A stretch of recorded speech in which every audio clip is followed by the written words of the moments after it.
Even the country's oldest Latino civil rights group came out against it, yet AOC keeps defending it, saying gender is fluid, language is fluid.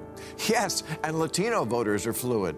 Bill Maher is fed up, and this time, his sights are locked on Alexandria Ocasio-Cortez. From identity politics to abortion, and even the Democrats losing grip on Latino voters, Maher isn't holding back. I mean, this is not just a normal rant, it is a challenge. Well, let's get into it. Maher starts off by diving straight into the controversy.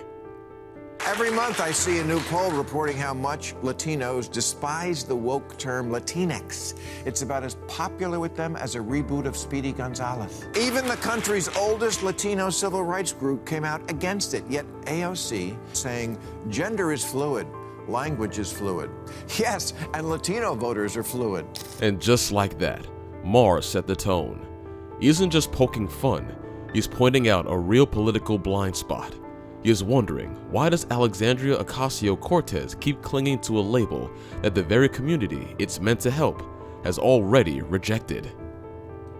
Most politicians, when they see their messaging fall flat, would step back, rethink, and maybe even recalibrate. But not AOC. In Maher's eyes, she's doubling down, convinced that her version of progressivism is the only moral high ground, even if it alienates the very voters she claims to champion. But this was just the beginning. What Maher delivers next isn't just light criticism, it is a full-on rhetorical takedown. Listen. And then there's abortion. A difficult issue for the Democrats to lose on, but they're trying. For decades, liberals have said if only men could get pregnant, this wouldn't even be an issue. And abortion rights are women's rights. Well, that's wrong now. Or as the kids say, hold up. When the wokey end of the progressive spectrum talks about abortion now, they shy away from that word, women, and prefer terms like birthing people or people who menstruate, because somewhere there's a trans man who's pregnant, and I say good for him. And I'll be looking for his story somewhere in a future issue of Ripley's Believe It or Not. Maher turns his sights on an issue you'd think Democrats would never manage to fumble: abortion. That punchline might have gotten laughs, but Maher isn't just going for comedy. He's exposing what he sees as the Democrats' self-inflicted wound.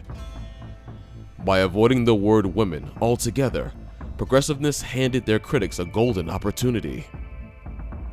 Suddenly, something that was once straightforward, like defending abortion rights, became tangled up in language battles and identity politics. The good thing? Americans didn't buy it. They asked simple, grounded questions and were met with lectures, cancellations, and condescension. Instead of winning hearts, the left pushed voters away.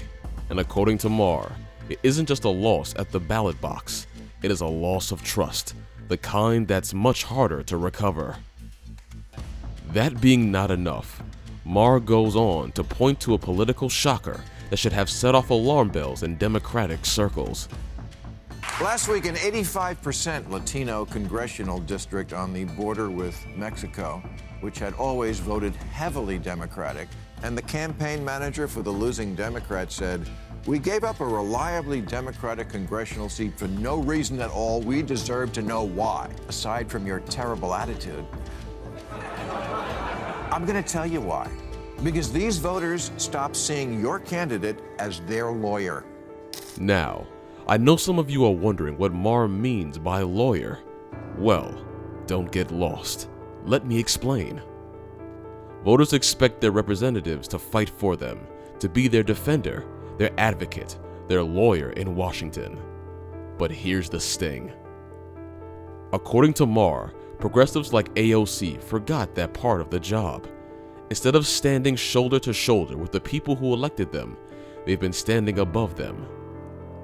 They choose to lecture, preach, and push agendas that leave everyday voters asking, whose side are you really on?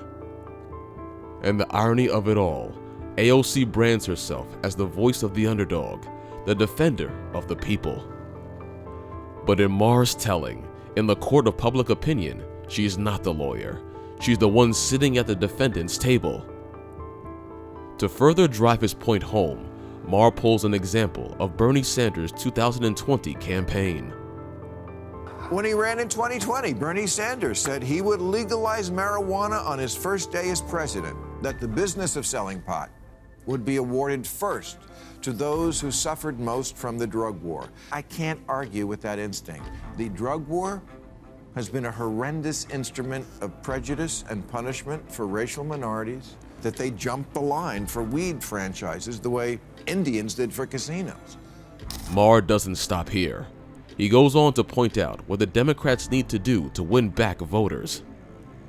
But it's also what's holding up Republican support for legalizing weed nationally, which would be good for everybody. And these are the hard, practical choices the Democrats have to weigh.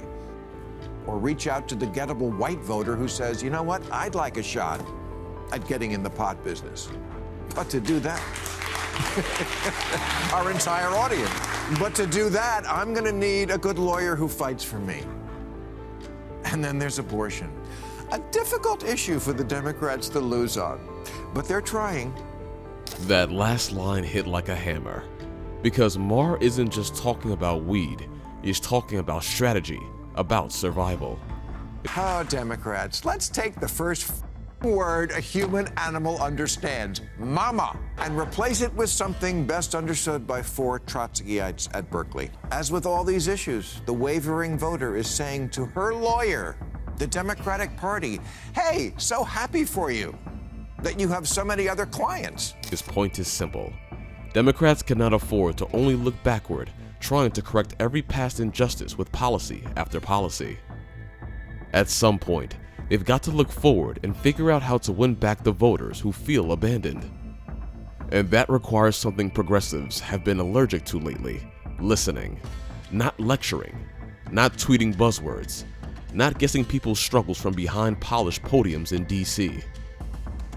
No, Maher is saying, sit down with real people, face to face, and listen to what they need. The Democrats need to be like the lawyers you see on billboards. You hurt, we fight. But that's the thing about a lawyer. Their clients don't care if they shade the truth. They care about winning. You know what I want the Democratic Party to do? Win. Finish what you started with the January 6th hearings and make sure the guy who absolutely will try to steal the next election can't run in it. He isn't calling for a sellout. He is calling for a reality check. Because if Democrats keep shouting into their own echo chamber, the voters they need most won't just drift away. It will sprint in the other direction. And as Maher is warning them, the clock is ticking. The real question: will they finally wise up before it's too late? What do you think? Share your thoughts in the comments section below.